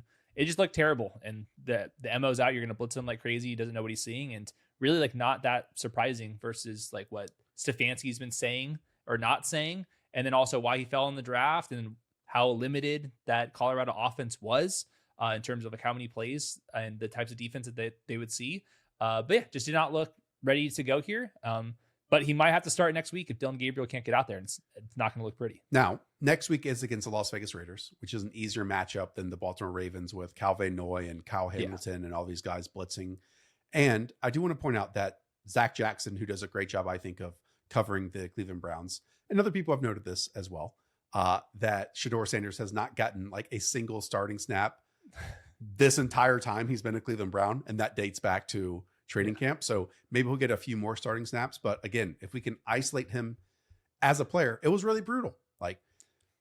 Pressure, looks, free rushers. And instead of stepping into it and delivering passes or knowing who's hot and who's not, or changing protections, and I don't know what responsibilities he has. It was just, again, turn your back to the defense or retreat and throw off your back foot. And the interception wasn't even close to his target. So I am not saying that Dylan Gabriel is good. What Dylan Gabriel hypothetically brings to an offense is someone who drops back, hits his back foot, and gets rid of the football. He doesn't bring athleticism to the table. Neither does Shedeur Sanders. No. On top of it, though, that is not a part of his game, even if some of his scrambling and belief he's a playmaker, you would think the athleticism comes along with that. It does not. So I understand Browns fans being upset with Dylan Gabriel sailing every single out route that he throws, throwing 5 yards short of the sticks on third down. At the same time, it's not like Shedeur Sanders is the answer. And I've been really consistent with this. It doesn't matter, and to waste energy spending time on Gabriel versus Shedeur, because in the end, this team is going to have a new quarterback in 2026 that is not on the roster at this point. Their current draft picks, 3rd, 20th, 37th, 68th overall, and then they've got a bunch of day 3 picks as well. So they will be getting quarterbacks that aren't on the roster right now. Pretty obvious. Final fantasy note here. Derrick Henry did get 18 carries, but like they were getting Keaton Mitchell involved. So if Keaton Mitchell is still somehow out there on your waiver wire, I would low-key, again, pick him up.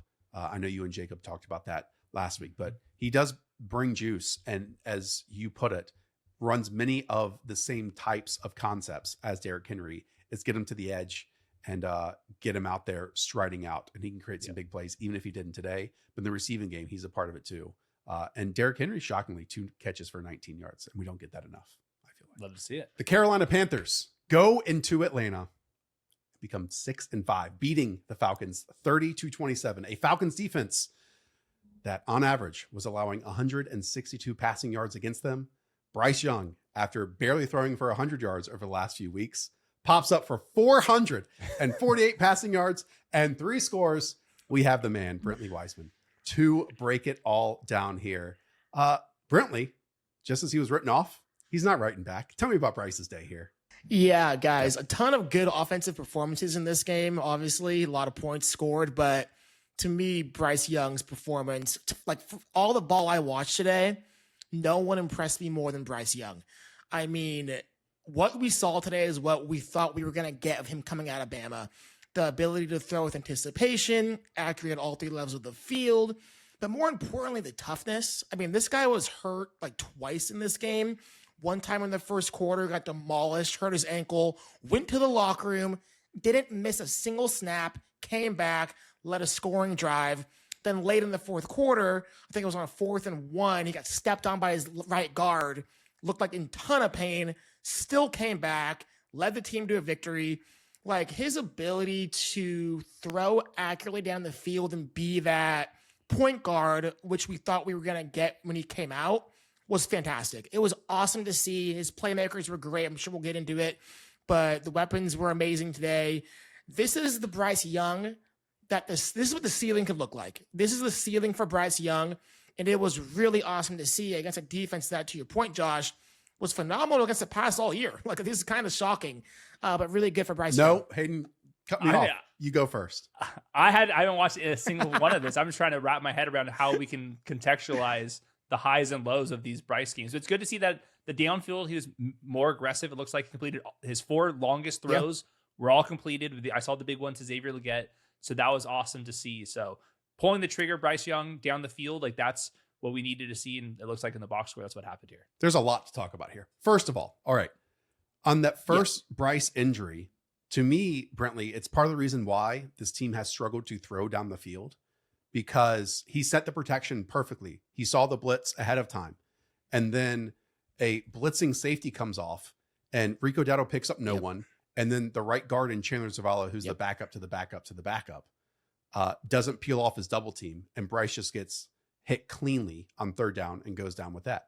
Yeah. But you look at next gen stats and every throw from 2.5 to 4 seconds. So these are not quick release passes, catch and go type things against the Falcons for 302 yards and a touchdown, the second most such yards by a quarterback this season. Again, I think the next closest passer against the Falcons was Drake May this year for about 250 passing yards. Now, part of that has always been that the Falcons this season, when they were bad, you could run on them.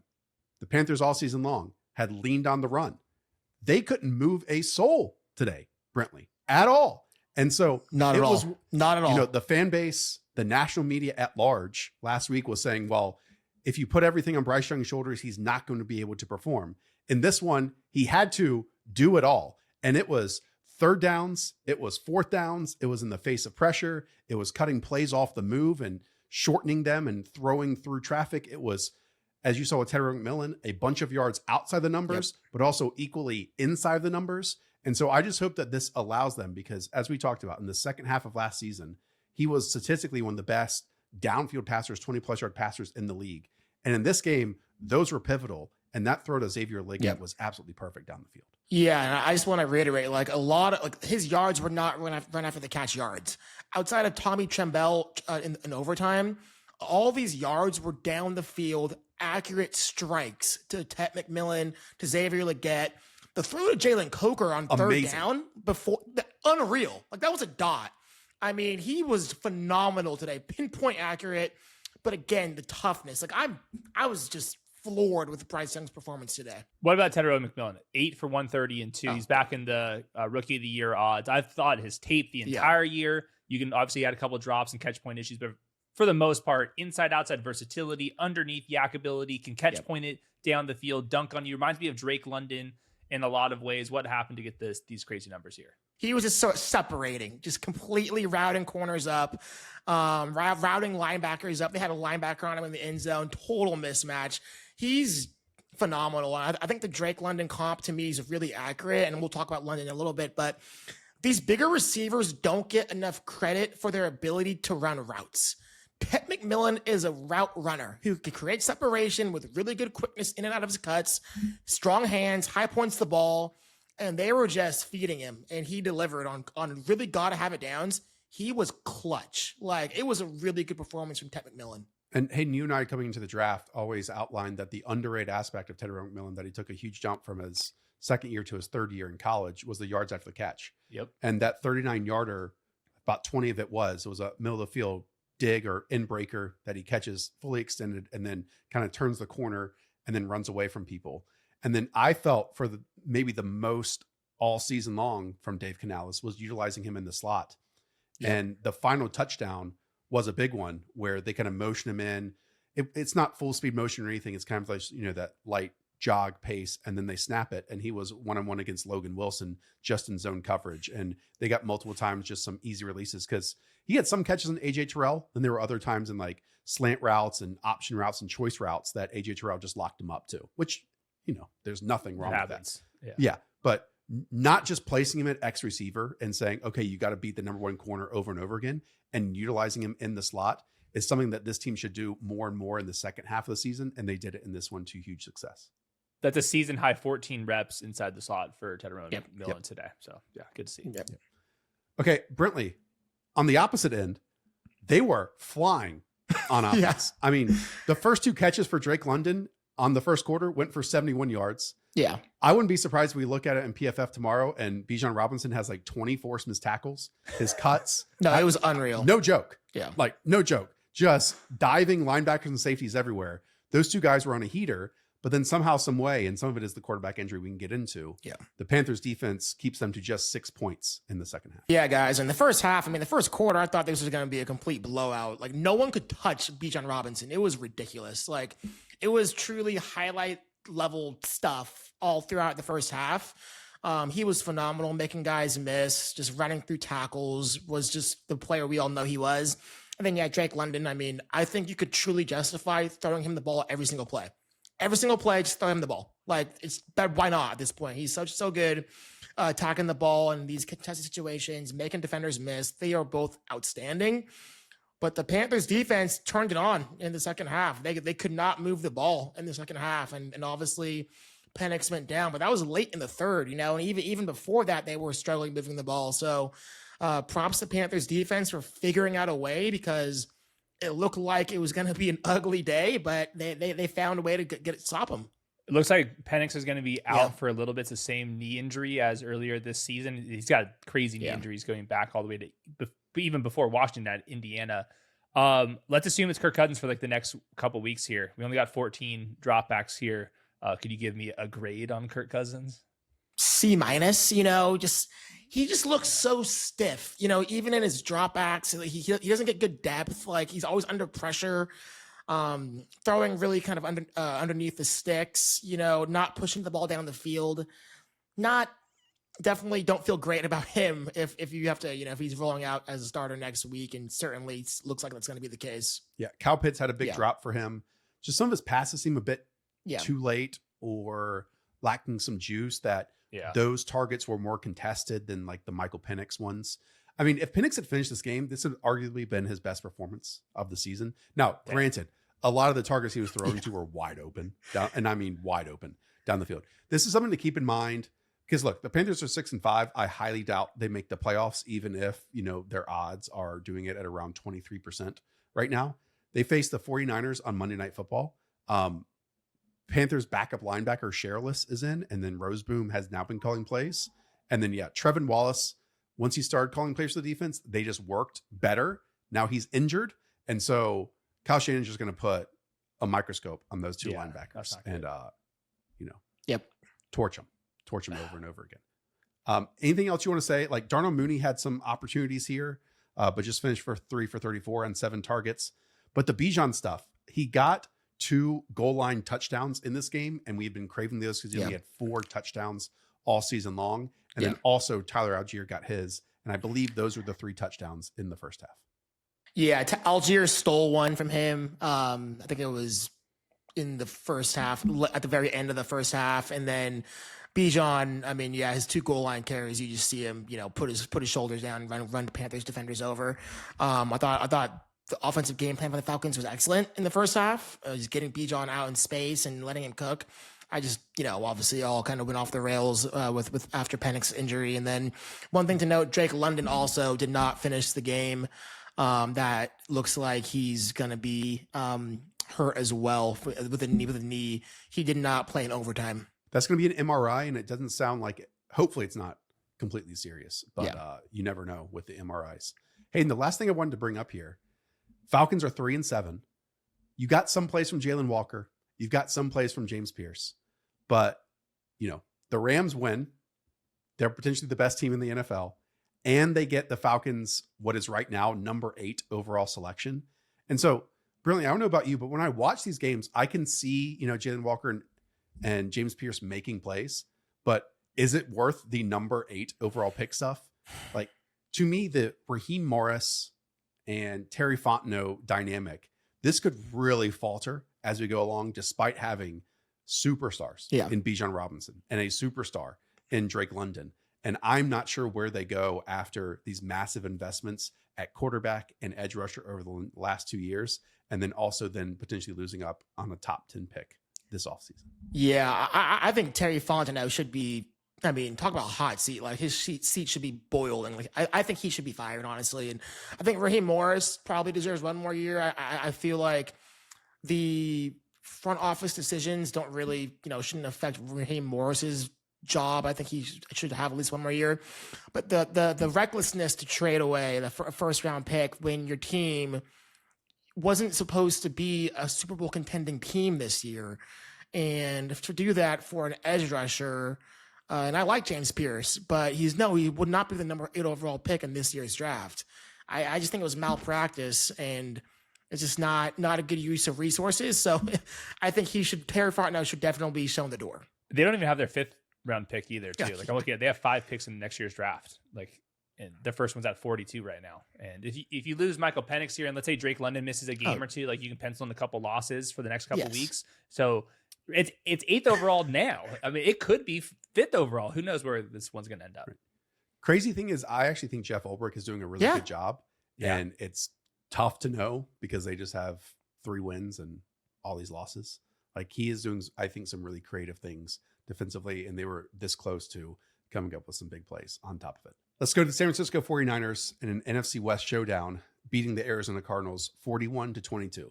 The headliner is that Jacoby Brissett set an NFL record with 47 completions.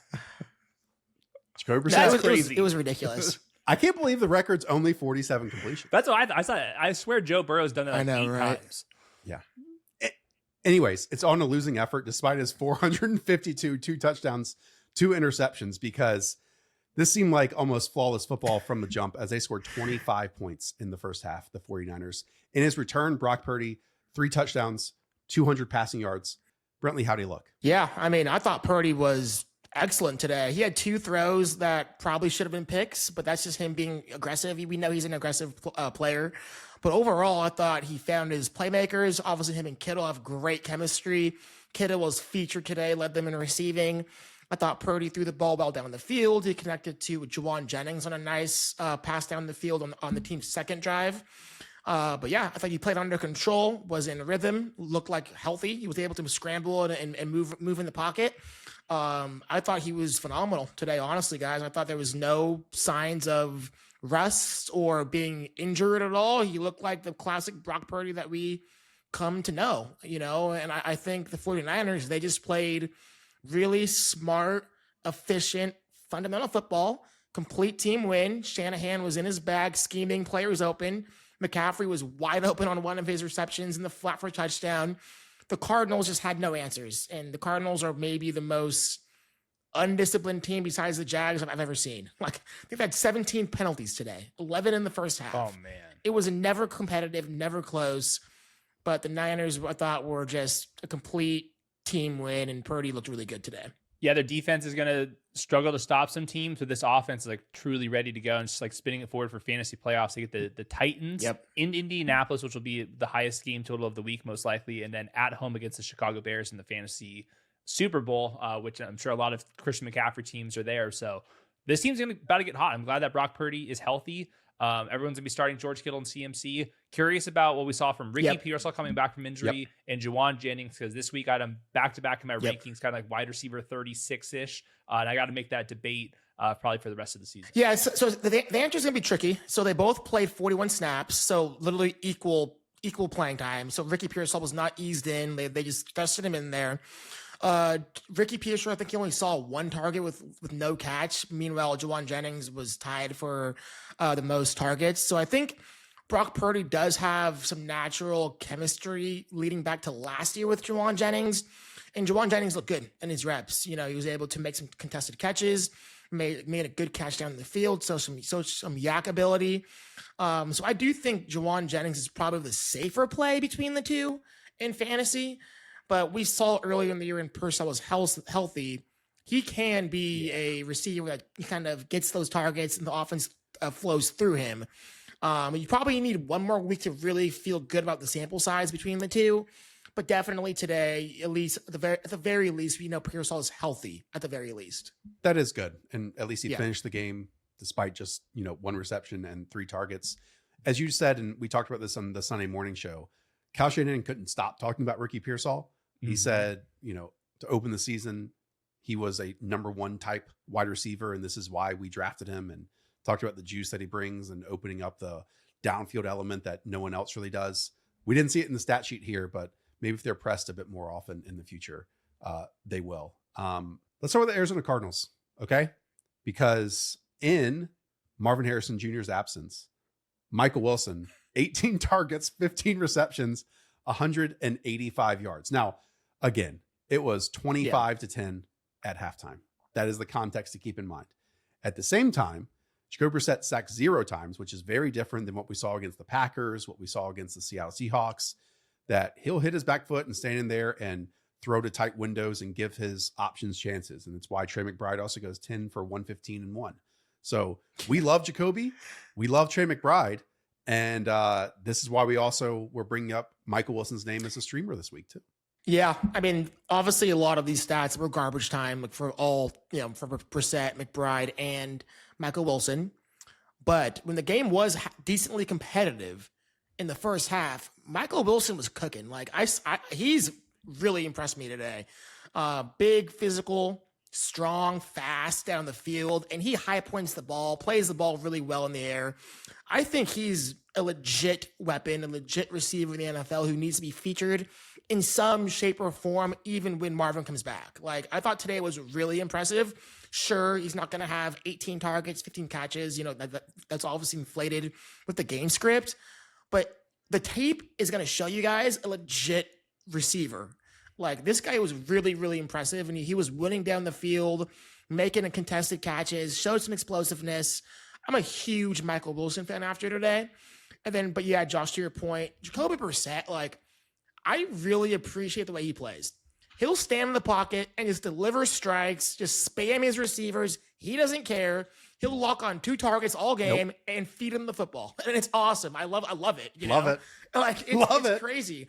But I thought really, the story for today was Michael Wilson. I thought he was excellent today. Yeah, real quick on Jacoby Brissett, because that's such a crazy game. He's under contract next year. Kyler Murray, they're probably going to have to release him. He's at least going to be like a bridge for, I don't know, if maybe a rookie or somebody else, but like he's at least live to get some starts for the rest of this season, but also going into next year. He can keep our guys afloat. But Michael Wilson, I came across this tweet from the offseason because I was watching some Michael Wilson for, I think, one of the shows Josh and I were doing. He was wide receiver 3 overall in completion percentage on slants, out routes, and dig routes, kind of like the intermediate level routes, which a lot of times you're facing suppressed man coverage on those. He was right up there with the best wide receivers in the league. Just didn't get that many targets. And that's pretty impressive for like a big-bodied outside guy to be able to do that well. So I can't wait to go back and watch him. But he's made some like big plays, and he's kind of in that like year 3, year 4 breakout who was just like stuck behind Marvin Harrison, but like did not miss a beat whatsoever. Literally doubled up Marvin Harrison's best career game in receptions. Johnny Venerable, who covers this Cardinals team, had this tweet, quote, "The Cardinals have no redeeming qualities as a team. Nothing goes right." Yeah. I think that pretty much settles it at 3-7. And I'm sure like the verbiage, the words, the adjectives that Jonathan Gannon uses to describe his team kind of fall flat when you're 3-7 and nothing is going right. Yeah. I did want to ask you about this running back room. I think I saw that Bam Knight had a 60-yarder called back with like a penalty or something on 4th down. So his day just ends with 5 for 24 and 1, and then 4 catches for 24 yards. Yeah. So DeMercado I think he had an ankle early in the first half. So then that kind of shifted up the rotation. And Bam Knight was definitely the early down running back. He got the goal line carry late in the first half. And then really it was the Michael Carter show because they were just passing the ball so much. And Michael Carter was their passing down running back. I think he had 4 catches, I believe. And so he was definitely the kind of back that was being featured in the game. I think more so due to that was the DeMercado injury more than anything else. But yeah, it was, they barely ran the ball. I think they had 14 total rushes today. So when you pass the ball 57 times, that's going to happen. Despite their up and downs, the 49ers still have the easiest schedule the rest of the way, other than maybe the Patriots. Panthers, Browns, Titans, Colts, Bears, Seahawks. So those final 3 weeks are much more difficult than the opening 3 weeks. Right now, again, despite Mac Jones playing, despite George Kittle missing time, despite Ricky Pearsall missing time, everyone missing time except for Christian McCaffrey, they're 85% likely to make the playoffs. So the schedule speaks. Hayden, the schedule speaks. Well, also Shanahan, credit where it's due. Yeah. Schedule matters though. Okay. Let's close your segment out, Brentley, with the Jacksonville Jaguars completely dominating the LA Chargers, 35-6.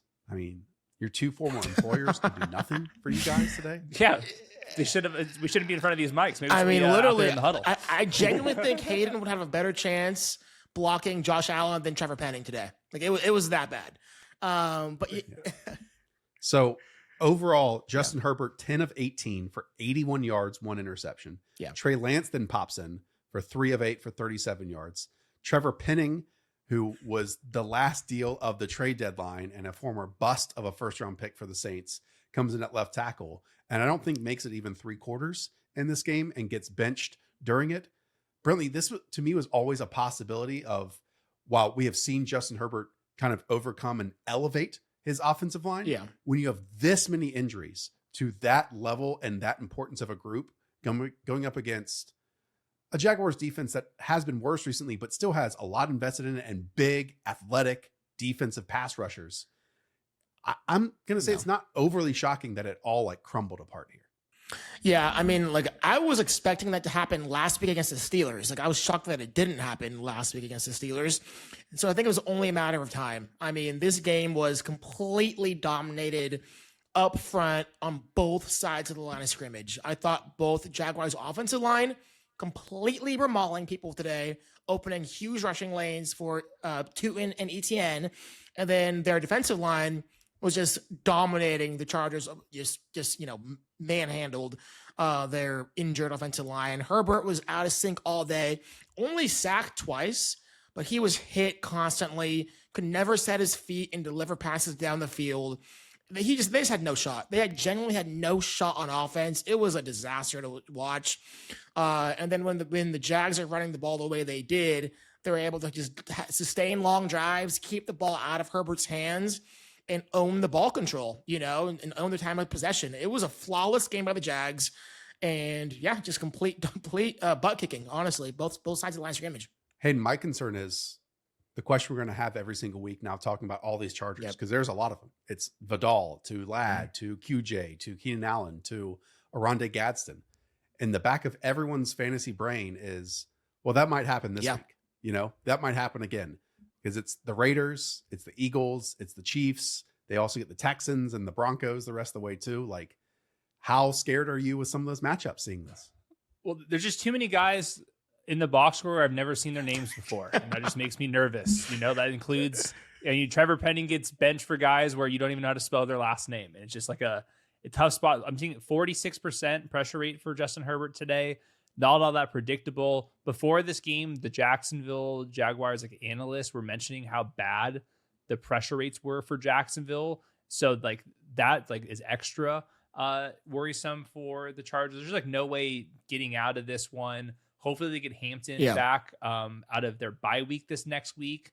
But even then, a running back behind a bad offensive line just gets you the Ashton Genty performances on top of this. So we'll see. I mean, this is one of the teams that is still very live to make the playoffs, but really not that interested in seeing them in the playoffs. As much as I love watching Justin Herbert play, but they're missing a body or two on the defensive line.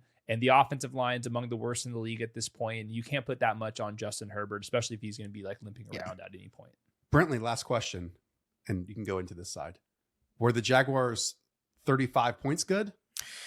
No. I think that the Chargers definitely gifted them at least 10 of those points. This Jags, they were able to run the ball at will against the Chargers. The Chargers could not stop a nosebleed. That's not going to be the case for the Jags' upcoming opponents. Trevor Lawrence is a huge concern, guys. I watch him. I feel like for this show, I feel like every other week, and I come away just so unimpressed by Trevor Lawrence. He's always due for at least one late throw behind the receiver interception. That the check mark today. He misses the layups. I don't think he's hit a big time throw in weeks. He's just not very good, And I think today the Jags are able to run for 196 yards on the ground today, and Tootin and Etienne were phenomenal. What happens when that's not the case? And they're asking of Lawrence to make some plays with his arm down the field. I don't feel good about that. I don't feel good about him being able to do that. Obviously today was enough, but you asked me, are the Jags going to be good in future weeks? I'd have a hard time saying yeah to that. Yeah, at least at the signs where they've spent a bunch of draft capital on the defensive line. You had good performances from them. And then Liam Cohen's offense last year with Tampa Bay is they were able to run the ball like crazy. So if you're all right, we're going to sneak into the playoffs and have a chance to upset, that's kind of the formula. And hopefully Trevor can hit some big explosives when they get Brian Thomas back. But yeah, I saw the interception. It was a really bad rep for Trevor. I see the same things typically with you. But I think for me, the two running backs here, just to get into it, because it was an even split throughout the entire game, and then both guys had excellent games on the ground. I think Tootin leaves with an injury. Is there a status update? And then what was the rotation going into this based off the box score?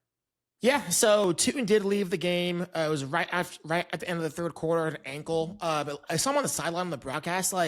He looked like he could have came back, honestly. So I don't think it's going to be that significant of an injury. But obviously, at that point, the game was out of hand, so you're not gonna put him back in. They put Allen in. But yeah, to your point, in the first three quarters, I think Etienne was 55% of the snaps and Tootin was 41%, which is a huge difference since the past 3 weeks. That's a huge spike in snaps for Tootin. And I thought Tootin looked so explosive today. He ran super hard. Josh touched on it a few weeks ago, but Tootin's ability in short yardage situations was eye-opening today. Multiple times on 3rd and 1, he was able to kind of explode through the hole and gain the first down. And Etienne, he's really struggled in that phase of the game this season. He was able to convert a touchdown today on the goal line, but normally he's kind of stood up. But I thought Tuen did look more explosive than ETN. I thought he ran with more decisiveness. I thought if there's any game to kind of get that split more to 50-50, today was the day. Hopefully, again, he's not hurt next week. I think he will be fine, but I would not be surprised to see definitely a more 50-50 split moving forward. Both games coming up are on the road, but both are matchups we want to take advantage of. So Arizona and Tennessee. Jaguars should easily be favored in both of those. That would make them 8-4. So who knows what the season's going to be for them?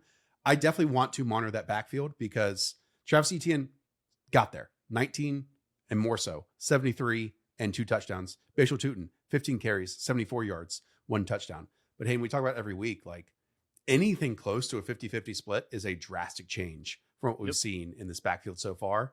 And it wouldn't totally shock me if that's the case, or if it was just for this matchup or whatever it is. I don't know if I have any clear answers here before reviewing the tape and reviewing the stats. I do know that the Chargers are so light in the box typically that Liam Cohen might have just like circled that and said, screw it, we're going to be the team that actually just like sits there and tries to establish the run the entire game and actually just have success with it.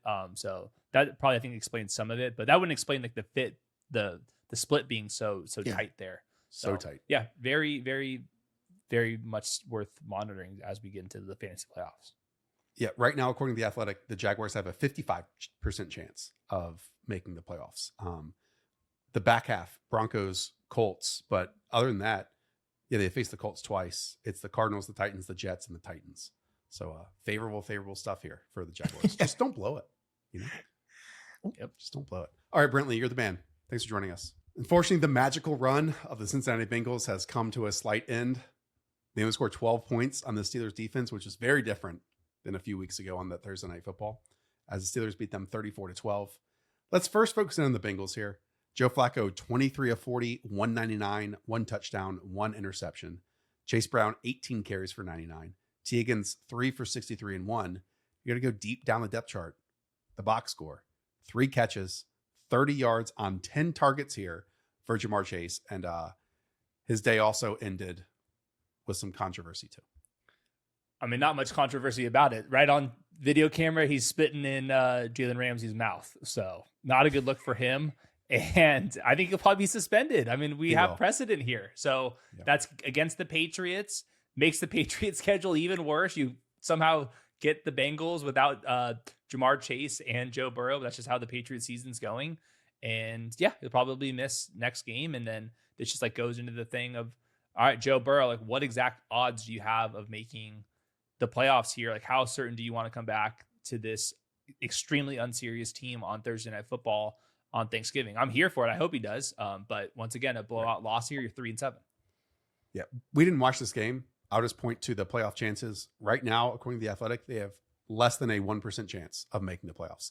Like, why would you bring, I understand that Joe Burrow wants to play and believes he's healthy enough, but why rush this on Thanksgiving or whenever when you've just missed all this time and there's, other than still in the hunt or whatever it is, really no chance of you making it to the end. Yeah, I get Joe Burrow wanting to come back. I think the Bengals should be smart for once in their life. Like Burrow, yes, you want to come back. Understand. Very, very simplistic. The Bengals, why do you want to risk it? I don't know. Okay. When I look at the Steelers box score, I see 2 quarterbacks. First, I see Aaron Rodgers, 9 of 15, 116, 1 touchdown. And I'll see Mason Rudolph, 12 of 16, 127, and 1 touchdown. Do we know how serious this wrist injury is for Aaron Rodgers at this point? I haven't seen the latest update for it, but like never good when it's non-throwing side and you still miss the rest of the game. So who knows? Like he doesn't want to take big hits, and what would that look like if he's going to be battling through some serious wrist injury? I mean, if it's a break or something, that's at least a couple weeks, right? You'd have to assume, even if it's non-throwing side. So who knows? And then I know Jalen Warren missed a number of series and snaps in this game too. So Kenny Gainwell popped in for 9 carries. Caleb Johnson got 5 carries on top of it. Kenny Gainwell also got and was the leading receiver on both teams with 7 catches for 81 yards and 2 scores. The only play to me that matters in this entire thing, though, was the Darnell Washington. Oh my gosh. Being twice the size of everyone else on an NFL field. And seriously, just being like that kid in 7th grade that is 6 feet tall while all the other ones have not gone through puberty yet. He's the first pick at everything and just shoving every defender out of his way as he goes for a 31-yard grab along the left sideline. Yeah, that was my younger brother's childhood right there, being the biggest dude, just a total fucking bully out there. I didn't get lucky like that. Yeah, but the Darnell Washington and Kenneth Gainwell plays, like that just like sums up the Bengals defense. They cannot stop a running back or tight end. It doesn't matter. So like we're making up guys. Kenny Gainwell is the leading receiver here, and then the Darnell Washington get out the way. It's insane what Cincinnati's Bengals defense looks like. That was Bo Kramer for me in middle school. Ooh. Shout out to Bo Kramer, wherever you are. He's probably subscribed. He was 6'3" in 7th grade. Just nuts of stuff. 7th grade football. I don't know how we got pads for him. I guarantee you had to get him from varsity. Guarantee. Okay. We'll talk more about that game in Stats versus Film. And also this one on Sunday morning in Madrid, a sweltering 55 degrees, I heard, as the Miami Dolphins felt at home, 16-13. We didn't get it totally right.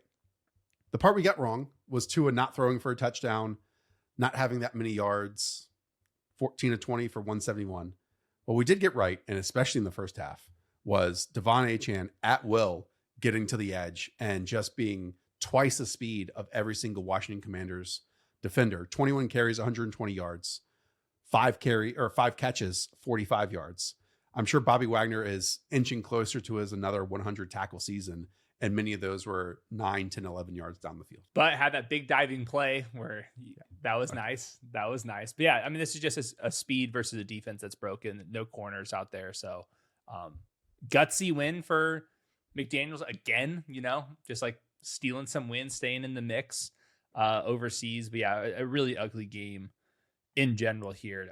And there's really like not even that many guys to talk about in fantasy. Like we play Achane every week. We're still going to be playing Jalen Waddle every week. No one's playing either of the quarterbacks, hopefully. And then Bill Krosky, Merritt completely Wally pipped by Chris Rodriguez, who we can't really play. Nope.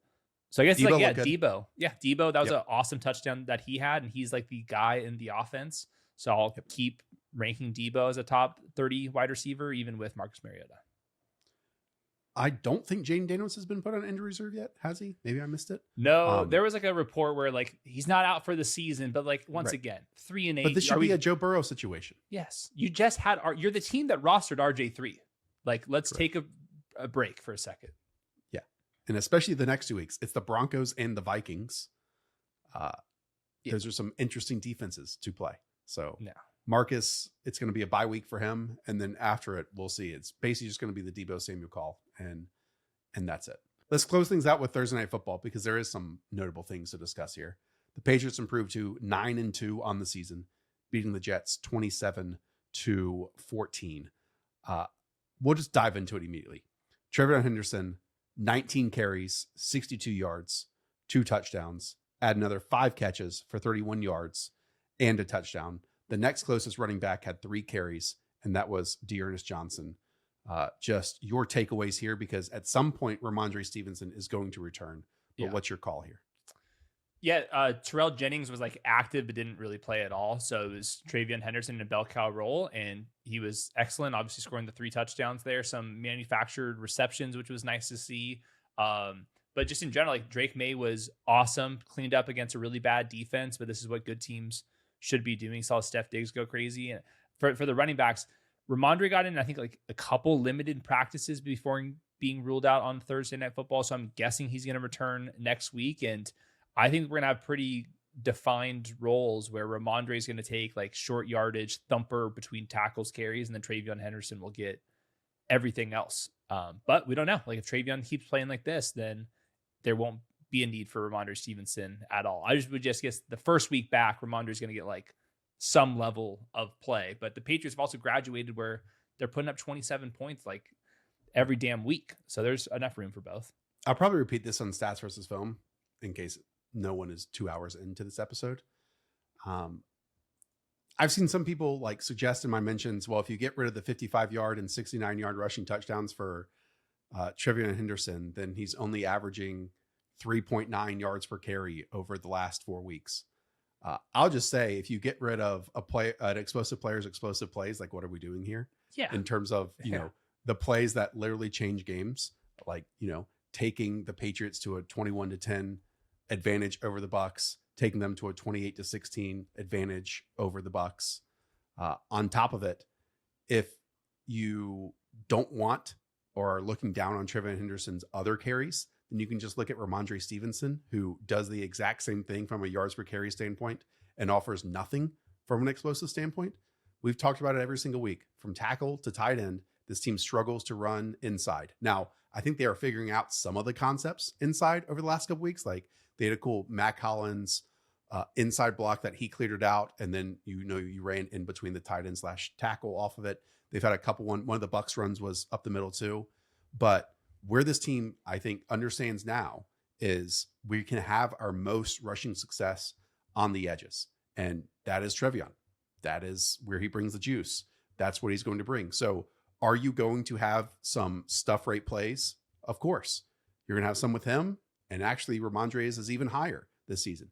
That's just where the 2025 version of this really good Patriots team is they're not perfect everywhere. They don't have great guards and great tackles and great centers and all that type of stuff right now. So they're just not, we're going to duo or inside zone you to death. They just can't do that right now. Maybe next year. Yep.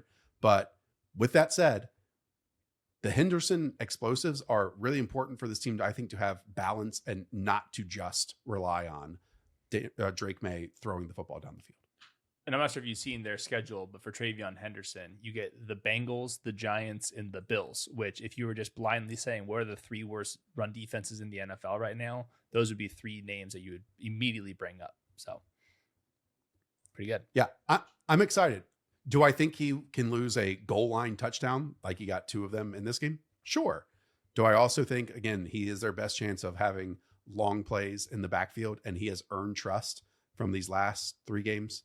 100%. So to me, he has maximized the opportunity that is given to him. My last 2 notes for the team.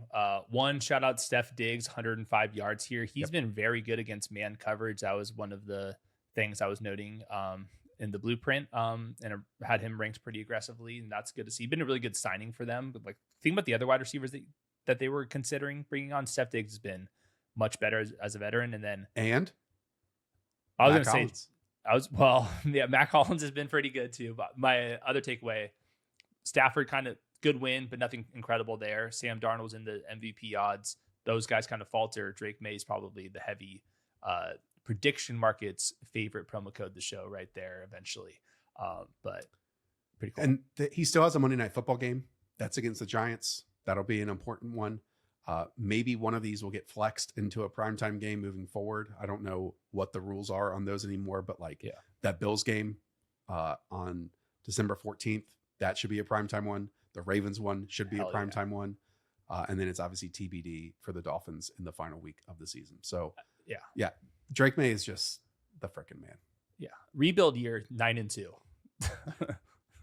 And Vrabel. I mean, it's some new pieces, some not new pieces, and just shows you that coaching and belief and environment and all that stuff. Speaking of, here are the Jets.